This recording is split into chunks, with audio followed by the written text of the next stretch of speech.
Well, God, I guess you're my best friend, being I invented you. You believe in God, Charlie? Sure, I believe in myself. Why wouldn't I? Which one? Are you Jesus Christ? Which Jesus? There's all kinds of Jesuses. There's a black Jesus down in Florida. He's having a good time. There's a Mexican Jesus in Mexico. I mean, there's all kinds of... There's a Jewish Jesus. I mean, Jesus, you know. There's all kinds of Jesus coming back everywhere.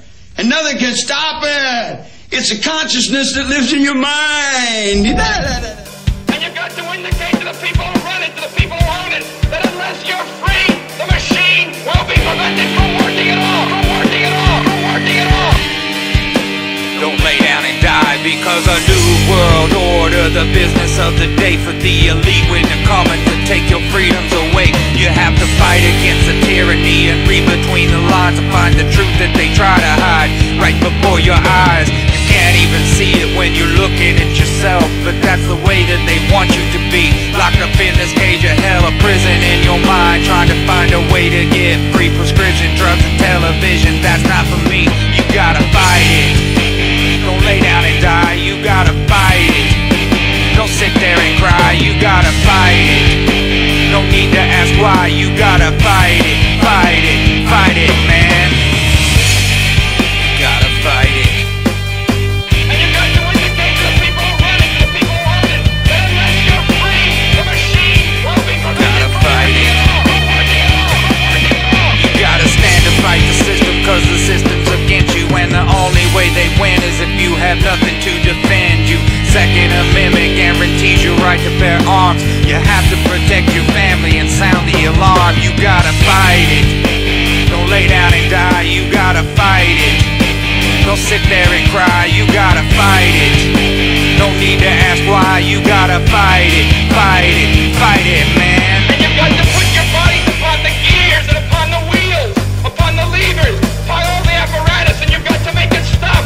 And you've got to indicate to the people who run it, to the people who own it, that unless you're free, the machine will be prevented from working at all.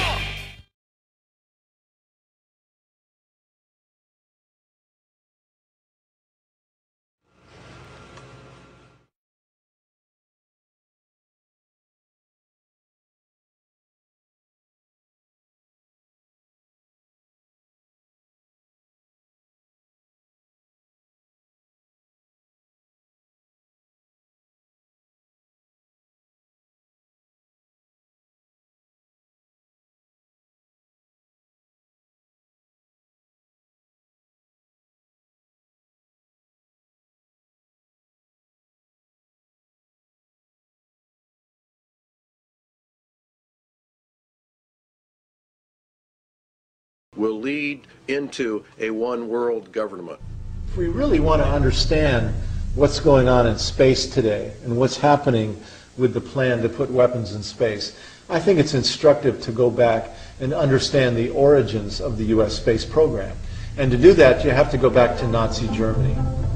Hitler recruited a brilliant young rocket scientist by the name of Wernher von Braun, who had a weekend rocket club, to come to work for the Nazis to build the V-1 and V-2 rockets that were used to terrorize the cities of London and Paris and Brussels towards the end of World War II. And for von Braun and his team, they set up along the Baltic Sea a place called Peenemünde. It was a research and development center for the Nazi rocket operation. And to this place at Peenemünde, the Nazis brought thousands of Jews and French resistance fighters to serve as prisoners, essentially slaves, to build this production effort. Well, the British found out about it, went in and bombed the entire operation. And so the Nazis said, we've got to move to a more secure location. And down inside of central Germany, there's a mountain chain called the Harz Mountains. And in that mountain, there's a huge tunnel where the Nazis were storing military hardware. Well, they cleared the whole thing out, moved the entire rocket operation into the tunnel, named it Mittelwerk. And just outside the mountain tunnel at Mittelwerk, the Nazis built a brand new concentration camp called Dora. And to Dora, the Nazis brought 40,000 Jews, gypsies, French resistance fighters, homosexuals, communists, Even a black American GI were brought there to serve as slaves for the operation. Well, you know, immediately after the war, the U.S. and the Allies created the Nuremberg trials, at which time we brought the Nazis to justice for their crimes against humanity. But 1,500 of the top Nazis never went to trial. They were smuggled into the United States by the U.S. military under a program called Operation PAPERCLIP, smuggled in through Boston and West Palm Beach, Florida.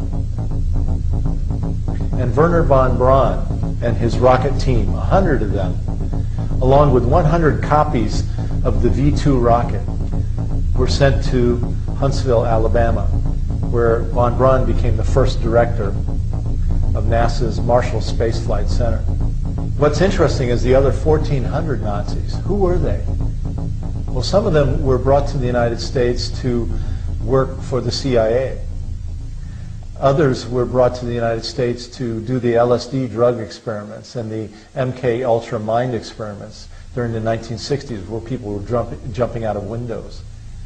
Some of the Nazi scientists that in Germany had been taking Jews and putting them in freezing temperatures to see how the body would react to that were sent to Wright-Patterson Air Force Base in Ohio and were put in charge of the U.S. military flight medicine program.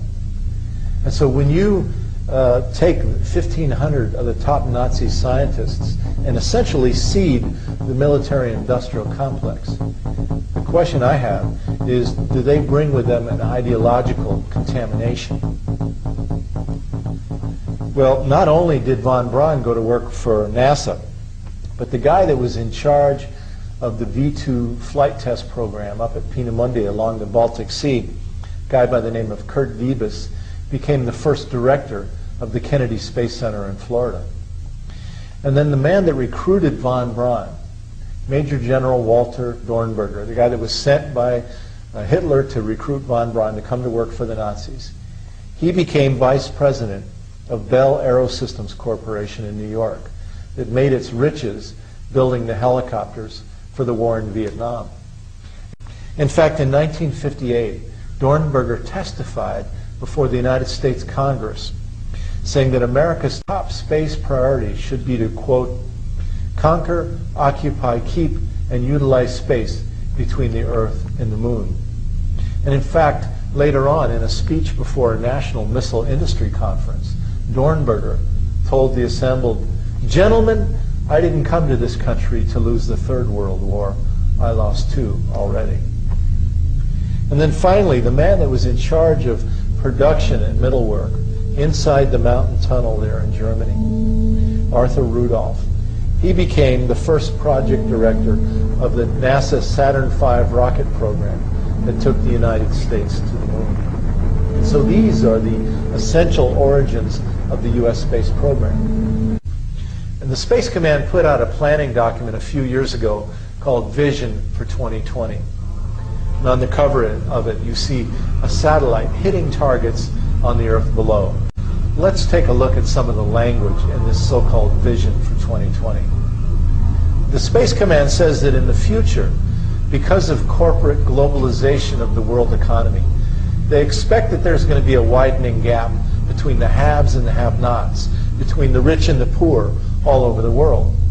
And as a result of that, the Pentagon predicts that there's going to be more and more regional instability around the world, because people that are under the boot of these multinational corporations are going to organize. They're going to try to organize unions. They're going to organize to get these corporations from controlling their governments. And the Pentagon says, you know, we can't put a Marine on every single street corner of the world to suppress these populations. But with space technology in place, we'll be able to see everything, hear everything, and essentially target everything in every place on the Earth. And the Vision 2020 says that space superiority will emerge as an essential element of battlefield success in future warfare.